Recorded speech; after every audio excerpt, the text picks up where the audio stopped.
part of the show, including our conversation with Wimp, being brought to you by our friends at Craneworks. That's right. Don't forget the RentalWorks division of Craneworks, part of Craneworks.com. They bring you the coach every week on the JohnstonRVCenter.com hotline. Welcome in, Coach. How are you today? Let me apologize for butting in on all those darn commercials. I'll apologize for that. Some people like my show. I don't think you guys like it. Comes in fiery. Yeah. So, Coach, I think we've had you on. If they paid y'all $100 per word that you spoke, Ryan Brown you other two guys would starve to death. Ryan Brown would do all the friggin' talking. My wife says the same thing. If it's $100 a word, you guys would be in the poor hat. Well, if he'd share it, we'd be good with it. Trust me, if it's $100 a word, we'd be choking each other out to get the most words. Yeah. How are you today, Coach? We can talk about the schedule in football. Well, why are you so mad? Why are you coming in so pissy? We can talk about the tour of Dustin Johnson. We can talk. Well, let's start baseball. there. What do you think of Dustin Johnson taking the money? I'm surprised, but he's the kind of guy that I don't. He's a little bit off the wall. Doesn't say much. Kind of a little bit difficult to get to interview. Doesn't have any excuses. Just kind of I'm by myself kind of guy. With his girlfriend, wife now, kids. So it surprised me. I didn't know that. I don't know what that's going to lead to. I don't know it's going to lead to much, but it did surprise me. I agree. Yeah. But do you this is where people are going to take sides on this. I mean, Brown heard reports that he's getting a guaranteed $100 million just to be part of the tour, before he even swings a club. I mean, do you fault a guy for taking $100 million? Well, no, I don't know that this means he's going to play in all 8 times. He can play this one time. He still can go back to the PGA, can he? Well, Coach, the PGA Tour has not spoken on this yet, and from what I've read, there are reports that they're about to release their stance on this, and what I've read is whatever they say their stance is, those penalties will not be handed down until they actually hit a shot on the tour. Like just committing, they can't really penalize them until they actually play.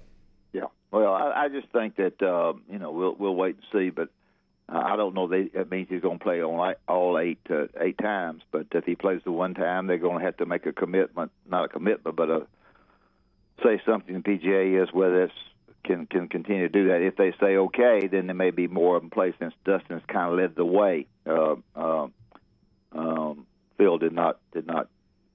has not announced that he's going to play at all. It'd be a tough choice to make, though, if they came to Wimp Sanderson and said, hey, for the 2024 Olympics, we'd love you to coach the Saudi men's basketball team, get them to the Olympics. Here's $100 million. Okay, what kind of players we got? I'll take the money. I love the honesty. I got to have some players. Well, you can buy some with that. $100 million. I know you never like saying you bought players, but it'd be good to buy some right now, wouldn't it? Oh yeah, I would buy me a bunch of them. Right. NIL would go a long way. Yeah, that'd be pretty good. Eli Holstein. Going to Alabama is a great catch for Alabama. Would it run off Manning? I'd say yes. Why? Don't you think it's an indication they thought they weren't getting him anyway? Probably, and he'll go to Georgia because the offensive line at Texas doesn't block anybody.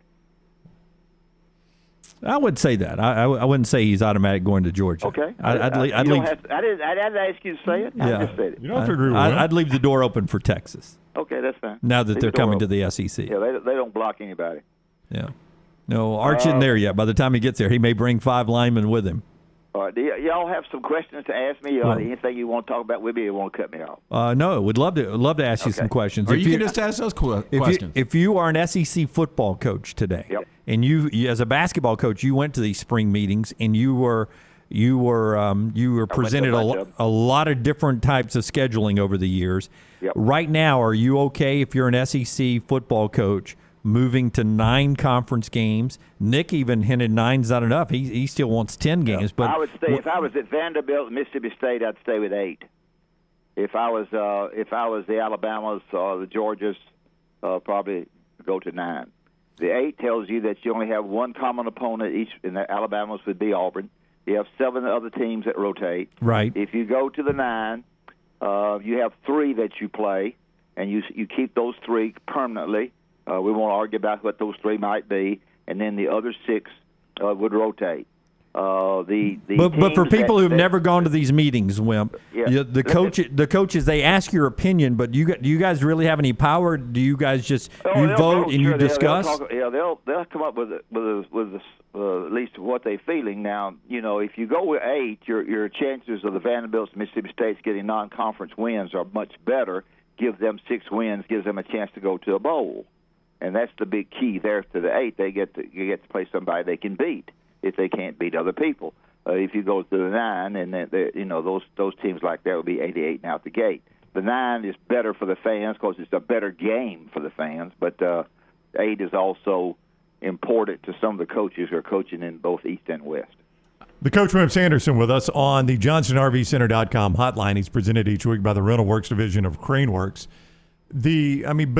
Ultimately the SEC, would you agree, Coach, in football, there's a handful of games they absolutely have to protect, and this has to come into all these discussions. I mean, you can't give up the Iron Bowl and the cocktail party and the Egg Bowl and all of that. I mean, you start with those games, don't you? Well, you protect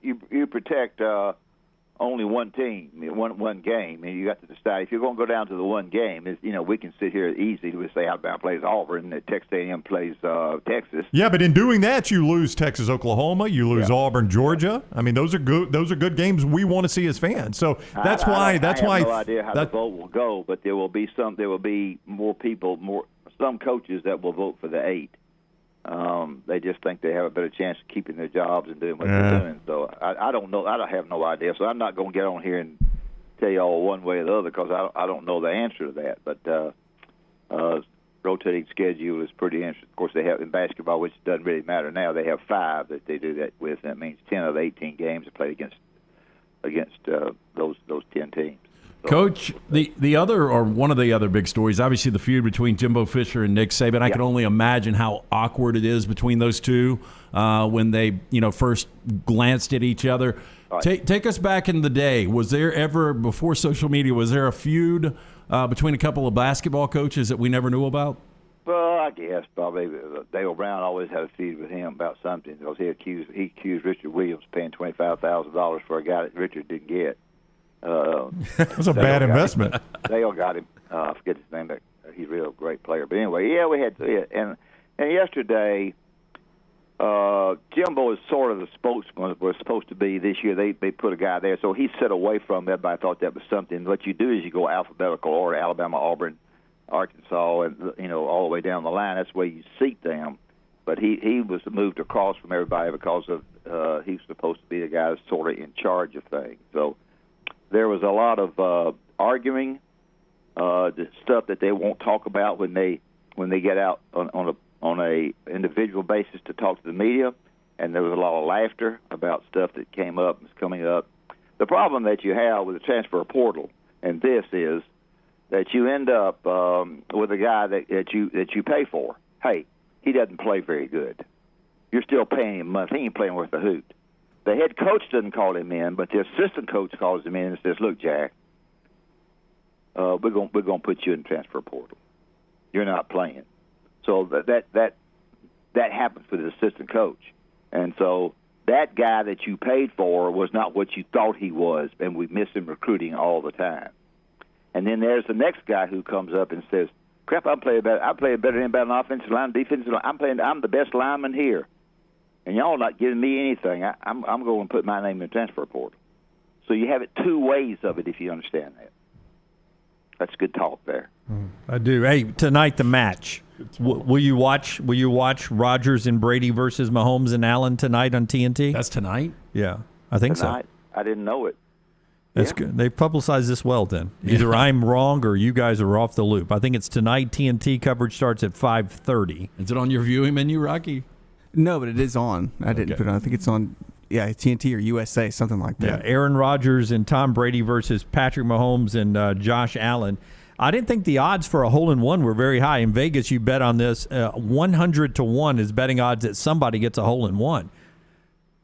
Yeah, well, I would doubt that. But Memorial starts today, and tomorrow it's going to be a big deal. Yeah. Well, Wimp is not watching that tonight. That's the answer to your question. Oh, I may watch it. 2 basketball players have left out. The Sharp kid Kentucky who's going to really make them good. He's staying in the NBA, and the Williams kid, who's not anywhere close ready for the NBA, said he's staying on. And that's the case with Williams, where a agent has gotten to him as they do now.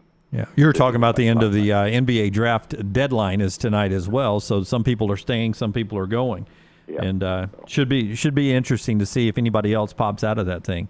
Well, man, how's your golf game these days? You hitting them well? I couldn't play dead in a cowboy movie. I can't play a lick, but it's okay. I'm still kicking, and that's I'm not still kicking because I had a bad fall yesterday, but I'm okay. Oh no! Yeah, I'm sorry to hear that, Coach. Yeah, I'm all right. It's just one of those things. But it's I can't play, but I love to play, and when you play golf and you don't play well, you watch who you play with. Yeah. And if you play with guys who play like you, because the one thing about me, I play fast. Mm-hmm. I don't putt for sixes. I'm 88 and out the gate. I mean, I play fast. And so the guys that play well, they don't really mind playing with me because they know I ain't gonna hold them up. So that's big. Anyway, I told you all I know.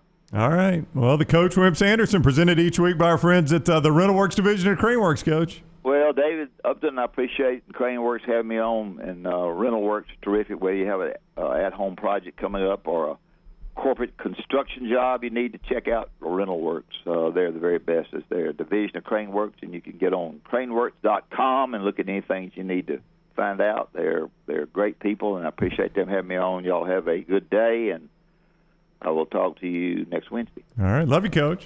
I love y'all. Bye-bye. Bye-bye. That's the Coach Wimp Sanderson with us on the JohnstonRVCenter.com hotline.